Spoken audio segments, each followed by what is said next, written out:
In this video, I share with you practical techniques on rep selection if you are a beginner or coming back to strength training after a break.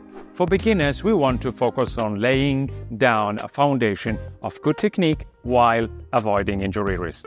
This is best done with a moderate to high rep range, somewhere between 10 to 15 reps. This allows enough repetitions to effectively practice and perfect the movement with a load that is light enough to decrease the chance of sudden injuries. This rep range is also very effective for fat loss due to relatively high volume of work, especially if kept dense with shorter breaks between the sets. This will increase overall energy expenditure and then your BMR for better fat loss and after burn effect. It will also be effective for building muscle mass as long as sets are taken within close proximity to failure with good technique, but that provided you learn how to establish a mind-muscle connection, which is critical for building muscle mass. Check out our dedicated video about how to establish a better mind-muscle connection. Even if strength is your main goal, this rep range will still be effective for beginners to build strength